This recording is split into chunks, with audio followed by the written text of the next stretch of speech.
you for being here today at the session of the Impostor Syndrome. I will be sharing with you a historical perspective of this phenomenon or syndrome as it's better known. And so I wanted to share with you that the imposter syndrome is something that was actually identified in 1978 by two practitioners in the field of psychology in their article titled The Imposter Phenomenon and High Achieving Women, Dynamics and Therapeutic Intervention by Dr. Pauline R. Clance and Susan A. Imes. And they define the phenomenon as an individual experience of self perceived intellectual phoniness, fraud, trickery, or deception.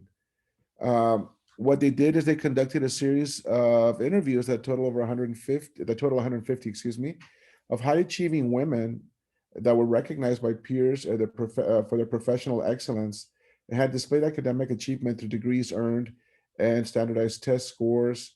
And they investigated the prevalence of the internal experience in their persona. A lot, and you have to take into consideration the timeline. This is the 1970s, where a lot of industries were male dominated. Women were, making inroads.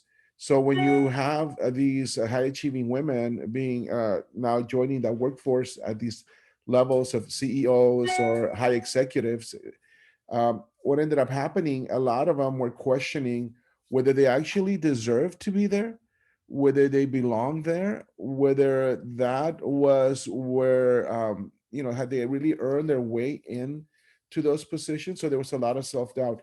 Also, keep in mind that at that time, during that timeline, women were juggling many aspects of their lives. They were moms, they were wives, they were daughters, they were care providers, some were single parents. So having all this responsibility made it challenging for them.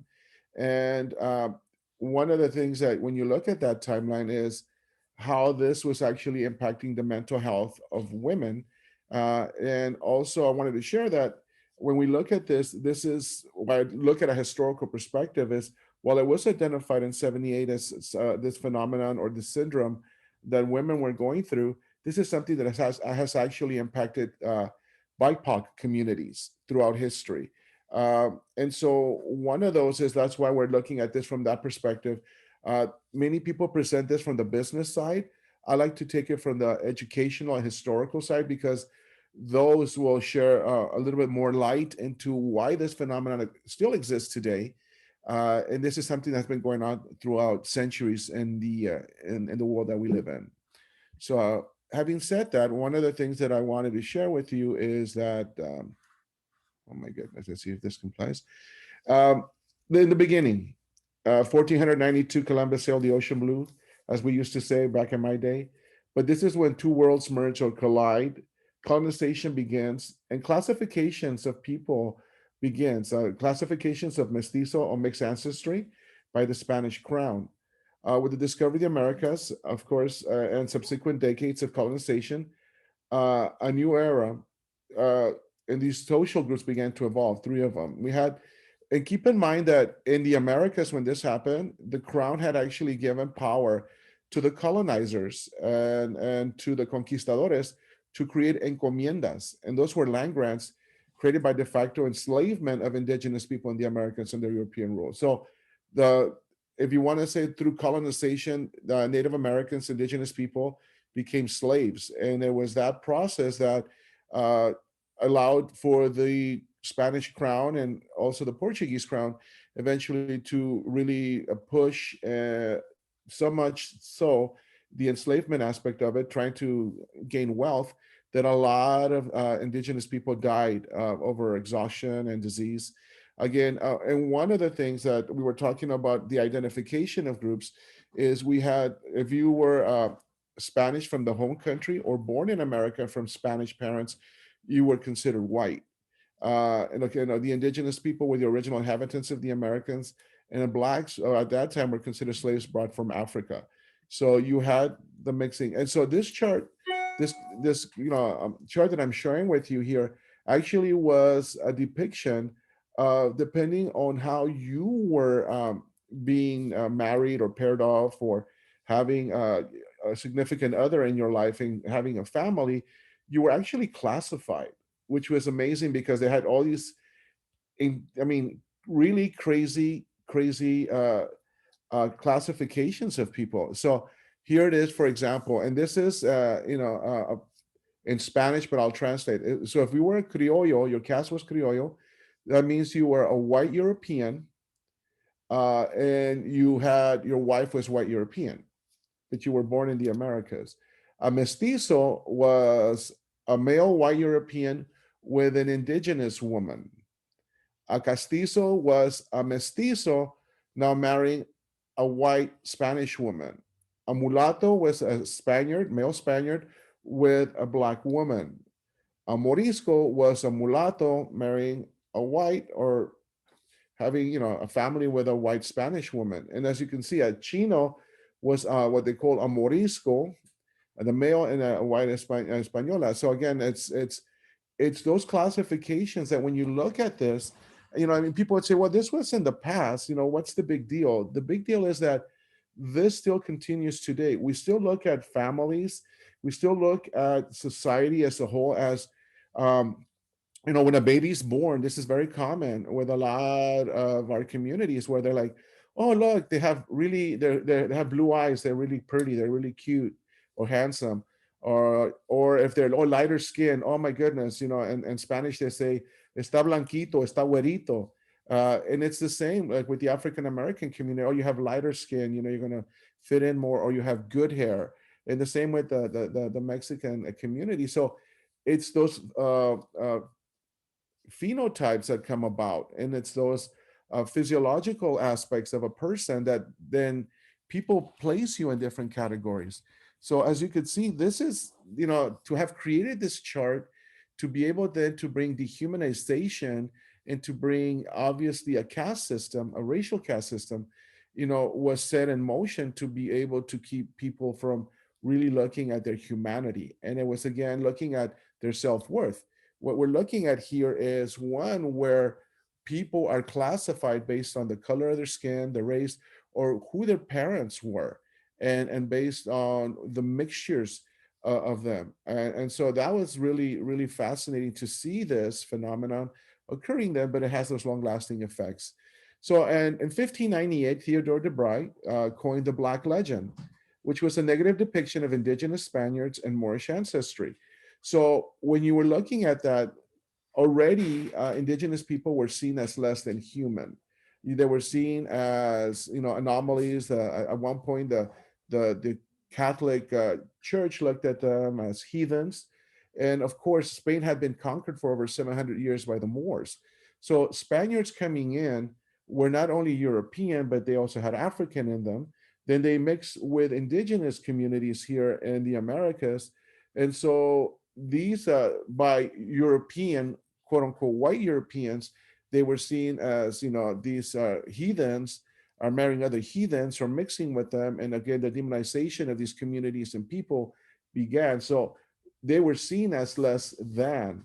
And that in the psyche of a person or a psyche of a people can be very debilitating. And of course, again, we're looking at this from a historical perspective. So when we look at discrimination and nihilism, even in our Constitution, we have an article of the Constitution that says representatives and direct taxes shall be appointed among the several states which may include within this union, according to the respective numbers, which shall be determined by adding the whole numbers of free persons, including those bound in service to a term of years, and excluding Indians not taxed, 3/5 of all other persons.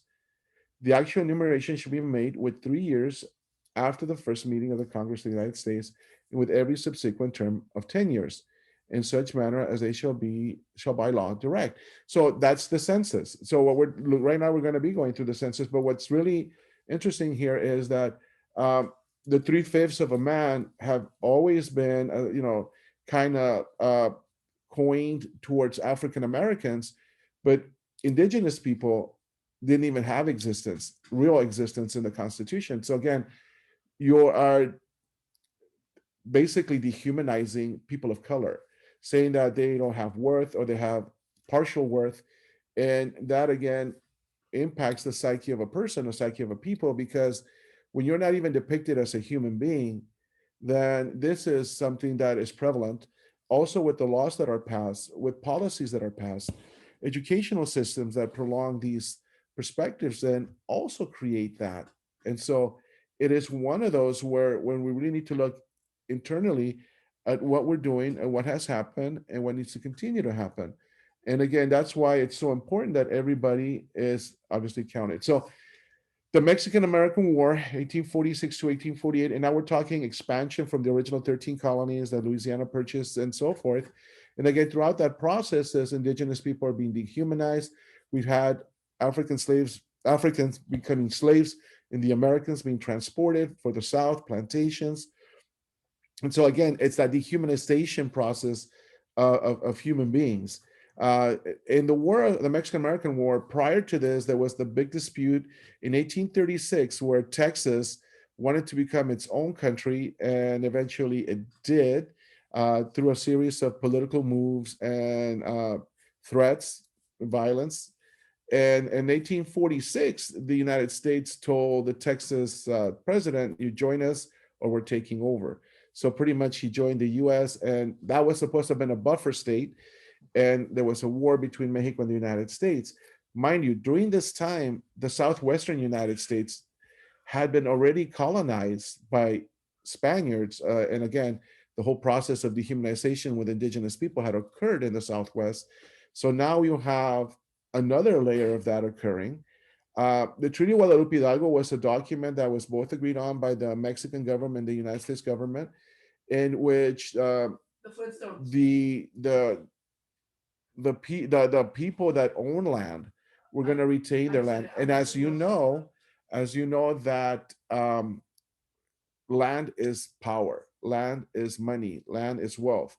So when the Treaty of Guadalupe Hidalgo has Article 10, and the Senate eliminated it, saying that no longer were there any provisions to ensure that those people that own land before could retain it. The southwestern United States became a land grant, a land grab, excuse me. And so people just came in from the East Coast. You know, they settled down with the ranches and so forth, and again took away the land. And again, reservations were relocated. Indigenous people were again going through this process. We know about the Trail of Tears. You know, basically the beginnings of germ warfare against indigenous people. And so when you look at that history, it is evident that it impacts the mind of a human being. It impacts people. So just for to share with you, in 1849, the California Constitution from 1849 to 1879 was actually bilingual. Was actually a constitution written in English and Spanish, respecting the bicultural identity of the state and its citizenry. So even with that, even though that might have been a minimal symbolic state, but that was there. I also wanted to share about Asian Americans, Pacific Islanders. Um, in 1882, the Chinese Exclusion Act, which allowed, basically not allowed, but basically stopped immigration from China to come over to the United States for laborers. Um, and there was just like in the west and the East Coast, there's Ellis Island for Chinese Americans that who wanted to prove that they were U.S. citizens.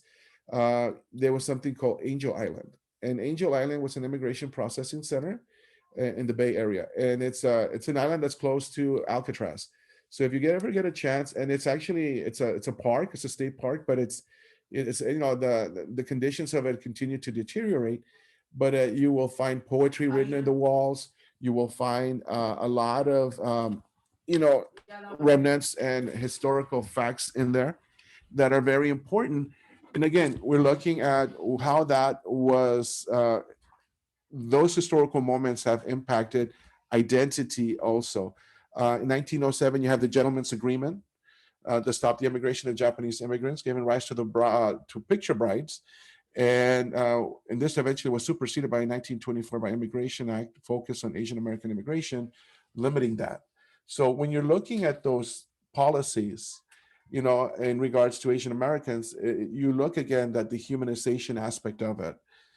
By 1942, after December 7th, 1941, which was the bombing of Pearl Harbor, the FDR administration in 1942 went ahead and had the Executive Order 1966, where Japanese Americans were placed in internment camps, which we nowadays call concentration camps. And obviously, in Auschwitz, that's considered a death camp. Very different dynamics in regards to that reality. So, again, what we're looking at is how these policies in our nation have obviously shaped the way we look at communities of color in the United States. So we do know that access to educational opportunity is important. And throughout history, societies have faced the challenges of marginalizing any of its citizenry. Nevertheless, when society fails to address the needs of a diverse citizenry by allowing more access to some sectors while limiting it to others, then the disparity will be evident in the socioeconomic strata that composes a nation. And right now, we face both a caste system, if you want to put it in, based on economics, but also on race. And that's when we had the rise of black schools. You had the traditional schoolhouse, like Little House on the Prairie, but typically back then, again, there was a lot of discrimination towards people of color. So coming back to California specifically in 1855, the California Bureau of Instruction mandated that all schools deliver instruction solely in English. Again, nullifying that aspect of the Spanish heritage, what at one point was seen as something valuable. You also looked at the Californios in California, and we talk about the history of that. We have the Pico house in Pico Rivera. In 1931, Roberto Alvarez versus the Board of Trustees of the Lemon Grove School District, they filed a lawsuit because what they wanted to do was, again, the devaluing of human beings. They were going to put Mexican students or Mexican American students into a separate school uh, than a regular school. And what they were going to do is actually was a horse stable. They were going to place these children in a horse stable because they felt that they did not belong in a regular school site because of their race and because of how they were depicted as dirty and or problematic. So the district felt that it was the way to go. It was found unconstitutional under California law. Now, a very famous case, 16 years later, the Mendez versus Westminster School District, again, based on race.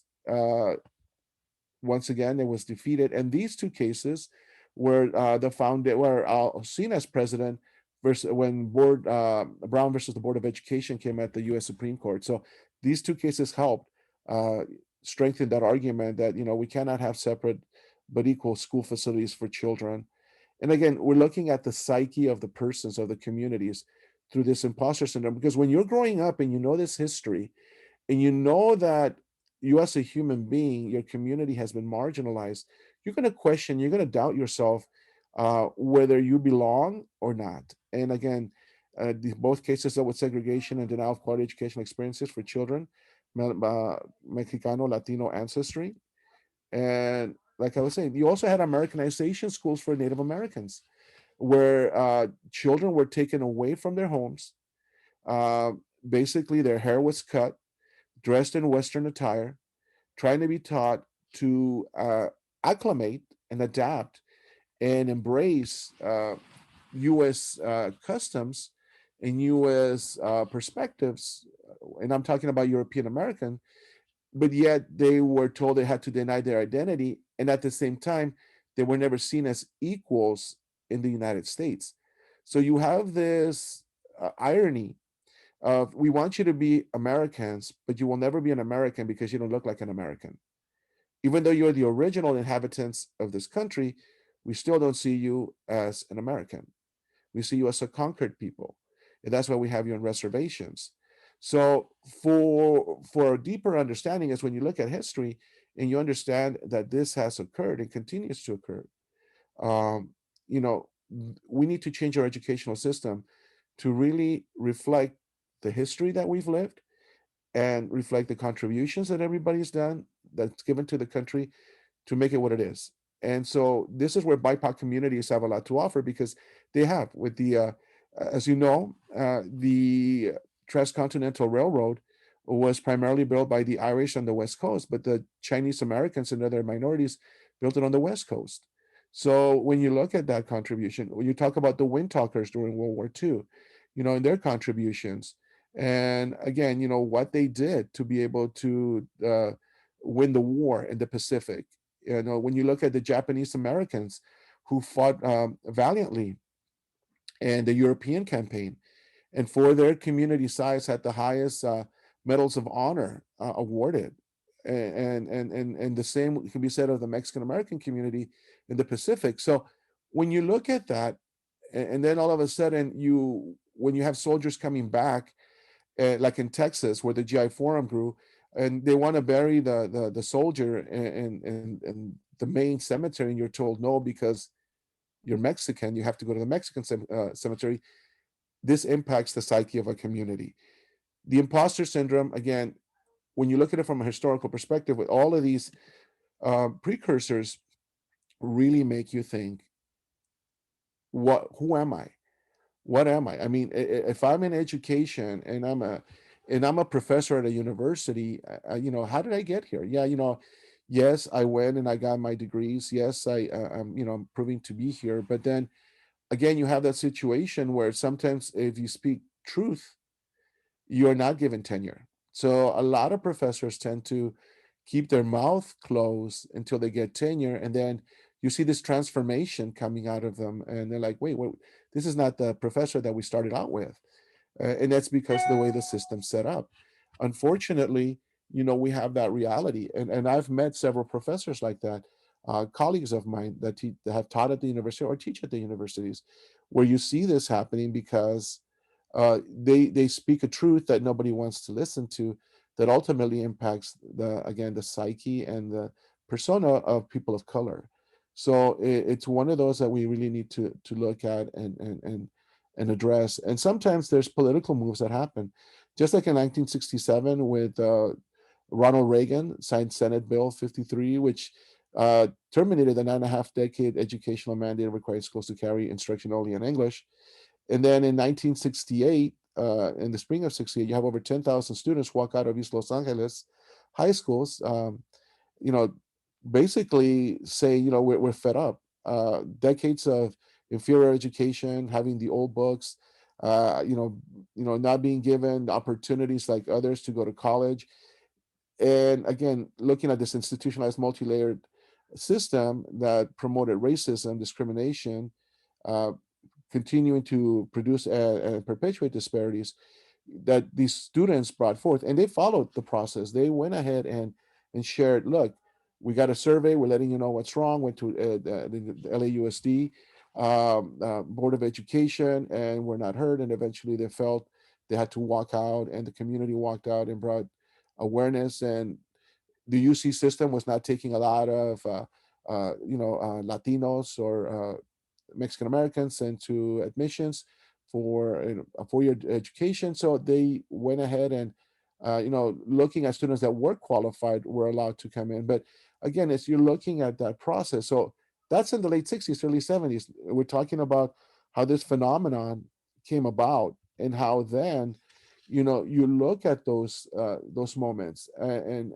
looking again like that historical reality that we look at, and then during the 90s here in the United States, in California, we had Proposition 187, health and education access was trying to be denied to Latinos, immigrants, documented or undocumented, excuse me. And by default, trying to make teachers, at that time we used to call it INS, that would be ICE agents, to be able to um, tell tell the immigration, oh, these families are undocumented, when a teacher's supposed to teach, not supposed to be an immigration person. We saw 209 affirmative action. We saw the end of that. That was again somebody who felt that minorities did not deserve the opportunity to go to a university like the UC system because they felt that they had unfair advantages. But the reality was that in order for you to qualify to go to UCLA or any of the UC systems, you had to have the coursework. And they looked at other variables to see if you would be given that opportunity to join that university as a student. And of course, uh, Proposition 227, bilingual education, that basically ended bilingual education, which actually was first approved in 1968, but the infrastructure was never really there to make it successful. And not too long ago, a few years ago, we had Proposition 58 that basically allowed for multilingual education in California. So we've had the federal government's failure to adopt the Dream Act of children that are of immigrants that basically all they know is the United States and here as their home country. They don't know any other place. And again, the whole imposter syndrome. It's like I was basically in their mind. I was born and raised in the United States. I feel I belong, but at the same time, I'm being told that I don't belong. And this goes again with BIPOC communities because you're looking at communities throughout the country that are saying, you know, this is the United States is all I know as my home, but you're wanting to send me somewhere away where I do not know anything about other than whatever traditions my mom, my dad, or my family has been able to pass on and share with me. Again, and so just to bring a little more information in regards to, again, how history and policies can be very devastating for a community. Um, the 1942 Suit riots, you had Mexican Americans and here in California, in East Los Angeles, downtown LA, that got into this argument with some Navy personnel. And eventually there was a big riot that happened, and you had police officers that were standing by while Navy men were beating Mexican American teenagers. Not that I'm saying that only the military were at fault. Everybody was at fault for violence. But when you have the police department just being an onlooker instead of trying to stop that from happening, that sends a message to people, to a community. Also, there was during the 1930s, there's a book called Decade of Betrayal by Dr. Francisco Valderrama, who shares the repatriation and deportation of Mexican and Mexican Americans. And so during the Great Depression, when there was general relief and that was limited, and people felt they should not be going to people that are not U.S. citizens, um, people were actually picked up in downtown LA and Mexican American communities and taken into boxcars in the train and taken down to Mexico, sometimes to the border initially, but then they figured people are just crossing over, so they took them deeper south. And if you've ever seen the movie Mi Familia or My Family, there's a scene where they show that people were just being picked up, thrown into the boxcar, and taken down again to Mexico. And here we have obviously a violation that somebody who's a U.S. citizen being repatriated, being told, even though you are a U.S. citizen, because you look a certain way phenotypically, you don't belong.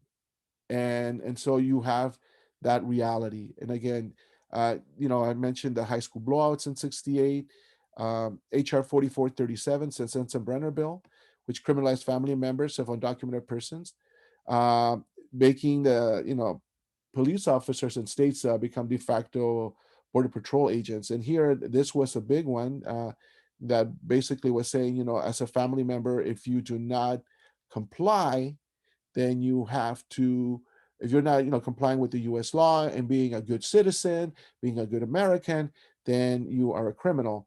Ironically, this is the same we have the same policies that say because you're a person of color, you are never going to be as good as somebody else that's a European American, but we want you to act like that and go against your own family. So again, all of these different variables impact the mindset of a person. So when we have students, from the 60s, 70s, 80s, up until now going to college, into the university, and being in there and saying, do I really belong here? Did I really earn my degree, or did I just get lucky? Or if they're working professionally as educators, they're like some question themselves. Some counselors questions themselves and say, you know what, I feel like an imposter. I feel that I'm just here, but do I really belong? Did I really earn it? And this is where the imposter syndrome really takes a toll on the mindset of people of color, of BIPOC, communities, because you're questioning yourself. While in other instances, we've always had that mindset also that as a person of color, you have to work 2 or 3 times as hard to prove that you belong, because sometimes you're not taken into account.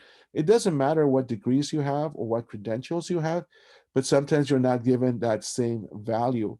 And we've heard many instances of politicians at many levels who have been, unfortunately stopped and processed, whether it be at the border or by local police, or because you're driving a particular car, you're in a particular neighborhood, and what are you doing? Do you belong here? And even though you have not violated the law, and so again, these impact the mindset of a person, and then you question, have we really grown as a nation? Have we really progressed? And those are very important. Again, we're trying to, with what we have experienced right now nationwide, with moving towards a more of a social justice kind of mindset, we realize that there's a lot of different layers that we have to address, and one of those is the mental health of individuals, of communities of color, because again, we've seen the policies right now out of Washington and how urgent their response has been nationwide, but it's even felt more for marginalized communities. And again, it's that internalizing of, am I good enough? Why is our community not being serviced as it should be? What is it? Because of who I am? Is it because of where I come from? Is it the color of my skin? And so these are the questions that sometimes nobody wants to talk about. It's real easy to just kind of glance over and say, oh well, we have a president right now in office who's on his way out, who hasn't cared, but it's a president that has done all these wrong things and promoted all these wrong ideals, and so it's just an episode, but it isn't. And that's one of the reasons why I approach this from a historical perspective, because when we look at history, and I did not cover every community's history, but I shared those histories that most people don't know about, at least with Asian American communities. There's a lot of silence in regards to that. And so it is important for us to know that when we're addressing these issues, when we're looking at this phenomenon, which really makes you question yourself, and many people have that. Oprah Winfrey has gone through this, uh, Neil Armstrong went through this, and other famous people have gone through this process of questioning themselves and saying, is this just a fluke? Is this something that of who I am? Because you're doubting yourself every single day, throughout the day. And I'm not saying every single instance, but throughout the day you doubt yourself. Sometimes you're like, pinch me, because is this real? Am I really making a difference? I remember one of my professors once telling me that, when you look at the decision making table, when you have a BA, you're about 10 feet away, maybe 8 feet away, looking at seeing the people at the table. When you have a master's degree, now you're like maybe 1 or 2 feet away from the table. And then when you have a doctorate, or a specific title, a specialization, now you're at the decision making table. But when, even for people of color, even if you are at that decision making table, sometimes even if you're there, all you can be is a voice, because sometimes you don't have the political clout, to be able to really change things, because you might be a sole voice in there.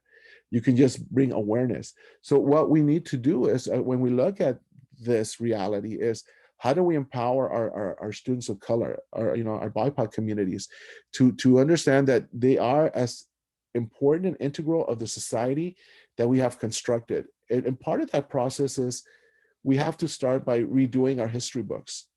We have to really show a true historical perspective of the contributions that everyone has done. A lot of people don't know this, but when the United States government, during the Continental War, against England, they were losing, and they were trying to get themselves together. It was the Marquis de Lafayette who came over and organized the army, got them ready. They're French, mind you. He was trying to get those, but we never really acknowledged that it wasn't, that if it wasn't for an individual like that who believed in what the United States was to become, that that wasn't, that basically we've in the past, we've even said, well, we're not going to eat French fries because the French have taken a stance that is against our policies. That sends a particular message. And during that time, off one of the bays, and back in the East Coast, There was a blockade created by the Spaniards and the French, not allowing British supplies to come in, which allowed the U.S. Continental Congress to be able to win some skirmishes and battles and eventually the war. When we deny that history and we say we did it alone, we are denying that the contributions of other people that have helped us. There were African Americans that fought, on the side of the, if you want to call it freedom or democracy, we could put it that way. And there's been people of color throughout. There's been, people that have fought on both sides, to either um, continue a system or, change the system. But the bottom line is, if that history is not truly told, and we only say that there's one perspective, then that's what we continue to perpetuate. And once we start deconstructing that, once we start saying that everyone has had a contribution to this country, everybody has value, everybody has worth, then we start breaking that imposter syndrome down, because people are going to say, hey, yo, people of my ancestry contributed to this. They were here. So we helped build this nation. When we say, oh, because of the way you look, because of the way your phenotype, you're automatically saying you're not an American. When in reality, indigenous people would be the most, American, if you want to put it in those terms. And so even the term America, we've kind of taken ownership of that. America really means the entire continent, the continent of America. And that's why even when you look at maps of the world, in here in the United States, we have North America, South America. But if you go to Europe, it doesn't say North America, South America, it's America. And it's, from Argentina all the way up to the north, like Canada and so forth. So we need to start breaking those barriers, because, again, if we don't, we're going to perpetuate a system that says it's okay for you to be discriminated against because you are not like me, or you don't look a certain way. And we've seen the policies right now with our current president, where, okay, there's not going to be a certain kind of immigration here, or we're going to cage children that look a certain way, and so what psyche can those children that are being caged right now, what kind of mental health are they going to need to be able to say, no, you belong, but knowing that they had that experience, traumatic experience, that they were caged and kept in processing centers for months on end. When propositions 187, 209, 227 came about, I was a young teacher, and I was inspired to write a poem, which I'm sharing with you, which is always fighting another battle, never done, never done. 187, xenophobia, immigrants seen as scum, always fighting another battle, never done, never done. 209, ignorance, suppression, marginalization, always fighting another battle, never done, never done. 227, ignorance, bigotry, racism, and fear, always fighting another battle, never done, never done. It said, I cannot breathe, I feel betrayed, yet my work is yet not done. Always fighting another battle, never done, never done. And that's how I feel. We're always fighting new battles. We look at history, we look at 30 years ago, approximately 30 years ago, we had the Rodney King and that reality. And again, the African American community being told, you know what, you're not like everybody else. So we're going to be able to violate your civil rights. Prior to that, we look at the 1960s, the civil unrest. And in that one, we had the civil rights movement, we had the gay liberation movement, we had the women's movement, the Chicano movement, Asian American movement, the American Indian movement. We had all these movements that, came about fighting for social justice, fighting for equality, fighting, excuse me, to be respected as a community and be valued. When we failed to do that, we saw what we happened in the 19 as the in the 1990s with Rodney King and all the violence that we had, and now we've seen it again with George Floyd and others that have become symbols of unjust conditions, persons that have lost their lives because of a system that perpetuates discrimination, marginalization, dehumanization. And again, when you're trying to be a part of something, a part of change, even the policies that you promote can be very, very, either empowering or very marginalizing. And it just when we look at even the presidency of President Obama, everybody says, well, he did a lot of great things, but he was also considered the great deporter in chief. He deported a lot of immigrants. And so sometimes it's the actions that really say a lot. You might change a few things for the better, policies for the better, but if you're also dehumanizing others, then nothing's really changed. It becomes more of a cosmetic change than anything else. And that's the problem that we're facing today. We face situations where we have students of color who are continuously, you know, questioning and doubting themselves. They don't see themselves in their books. I know that here in California we have pushed and continue to push for ethnic studies to be a part of high school.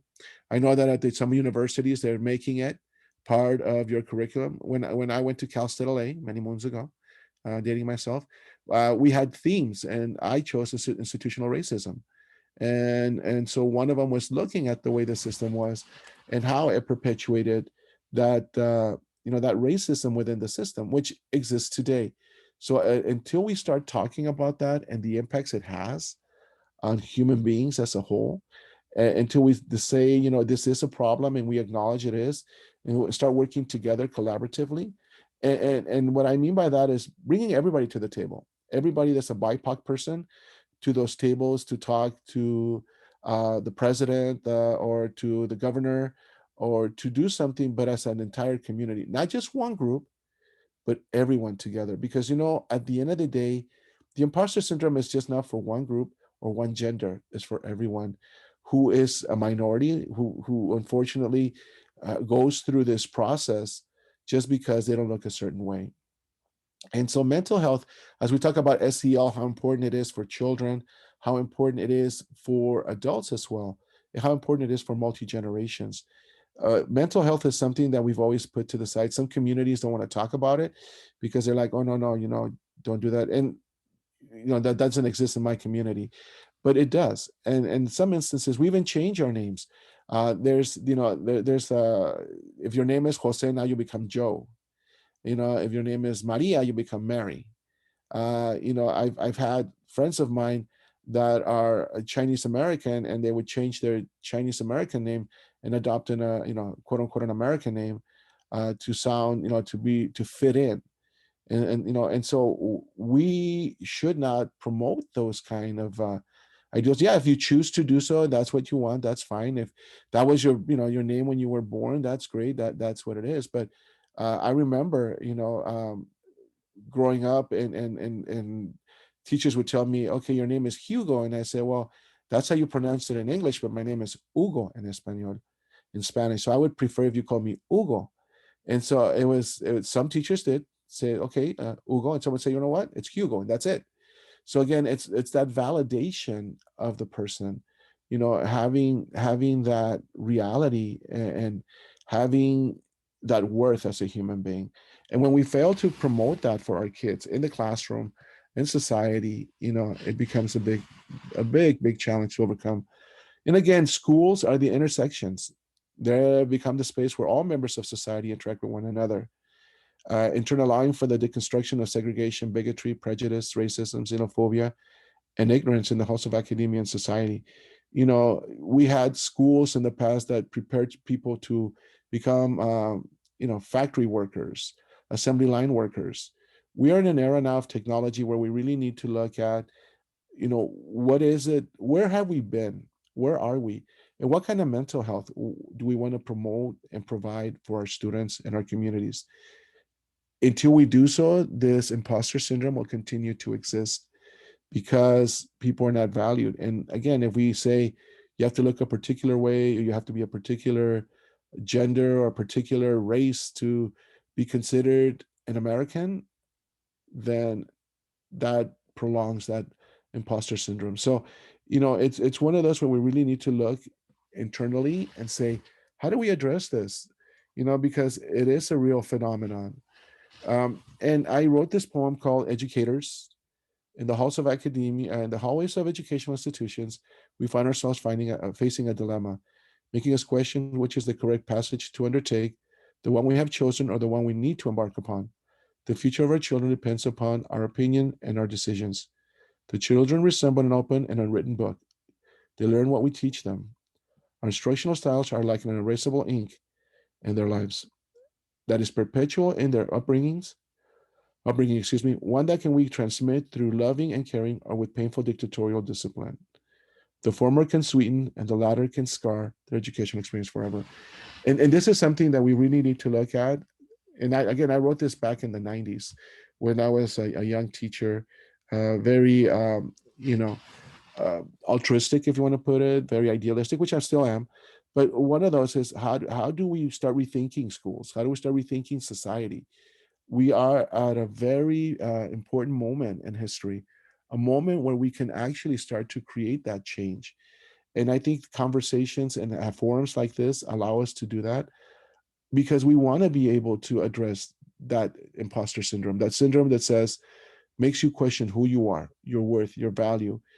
Even though you have proven yourself in school, you have proven yourself in society, you have proven yourself in the private sector, you have proven yourself in the educational institutions of academia.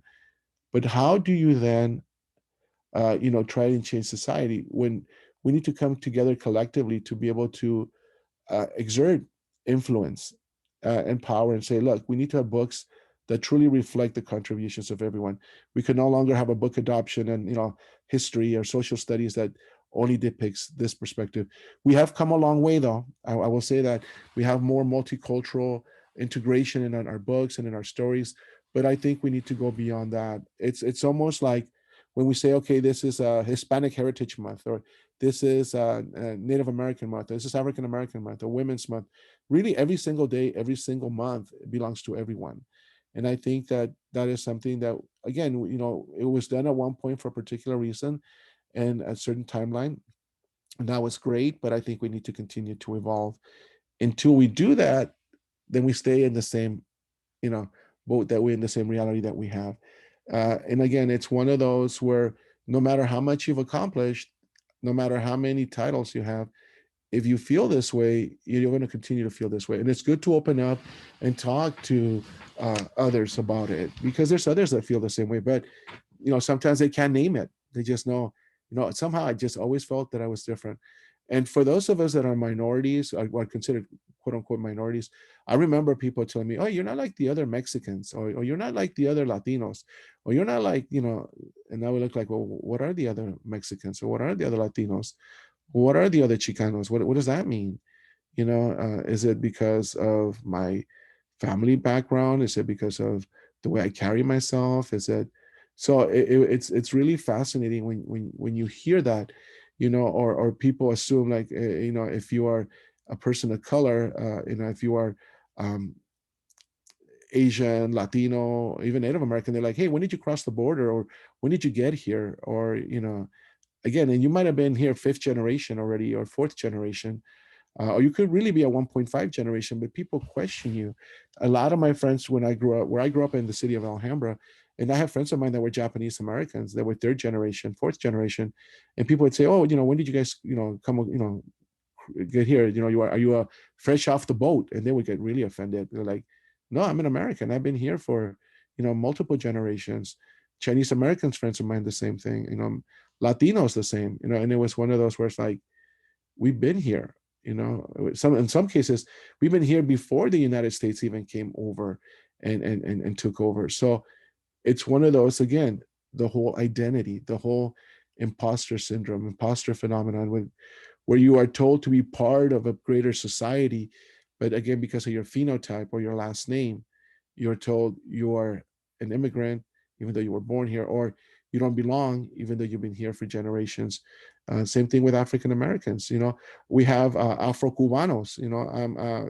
I'm Cuban Mexican American, and so it's like you say, oh well, automatically if you see a Afro Cuban, they're like, oh, they're black, but culturally they're very different. And again, that's another identity that you're navigating through or if you're Haitian, or if you're Dominican, that you're navigating. That's another reality that you navigate through as you are trying to become part of the social fabric of the United States. So again, I appreciate you joining me for the session.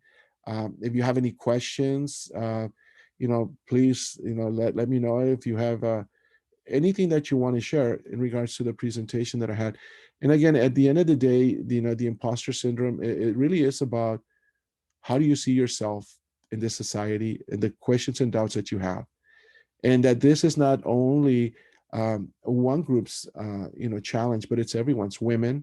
Women of color, men of color, BIPOC communities, everyone. Because again, it's one of those where you may not, if you're a poor white and you've made it, again, it's one of those where you might find yourself saying, how did I get here? Did somebody look out for me? Did I really earn it? Was it through networking, or did I do what it needed to be done, and earn it on my own? So those are the kind of questions that that people have. So again, thank you for joining me. If you have any questions, please feel free to ask them. Again, this is the moment where we can have Q&A if you like. And again, thank you for being part of this presentation. So Dr. Moreno, you have about 10 minutes for Q&A. And Okay. if you'd like, I can unmute your participants, or I can just read you questions that they type into the chat box, whichever you prefer. Either one is fine with me. I mean, it's up to the audience. If you guys want to be unmuted, that's fine. If you want to put it on the chat, if you feel more comfortable, you're welcome to do so. Again, what we're trying to do is trying to make sure that everybody has an opportunity to have a voice. I don't want to take your voice away, not at all. Or any questions that you may have, they're always welcome. Okay, there is one question here in your chat box, and that is, how can a program put systems in place to support students fighting imposter syndrome while we continue the work to break down the larger system of oppression of society? He says, I'm wondering if there are specific actions we can take as a program staff. So one of them is making sure that, and if you're working in a high school, you approach it differently, obviously, than an elementary school. So if you're in a high school or even a junior high, you definitely want to be able to have that conversation with your staff. You want to be able to make them aware that this does exist, and utilize your counselors, and then start talking to your administration and say, is there any way we can start bringing in some kind of ethnic studies classes or program or section into our school, that we could start at least addressing it that way through multiple prongs. One is the counseling. You could have counseling sessions. You can create. You can promote a multicultural, quote unquote, club that kids could come in, and you can, as an advisor, you can share history. The easiest way for people to understand this is if you share the history. If you let them know that this is something that has happened historically, and it's something that continues to perpetuate what we're facing, then it's easier for us to be able to move forward. A lot of people like to take things in isolation. They're like, oh, you know what? This is just a phenomenon that's happening right now. But when you look at the history and you say, look, this is what's happened with this community and this community and this community, and this is how these laws have impacted, because there's still people, these laws still, the remnants of these laws are still present. We still see, like, for example, affirmative action in a lot of states that still was taken away, and it's still a challenge to kind of balance the playing field.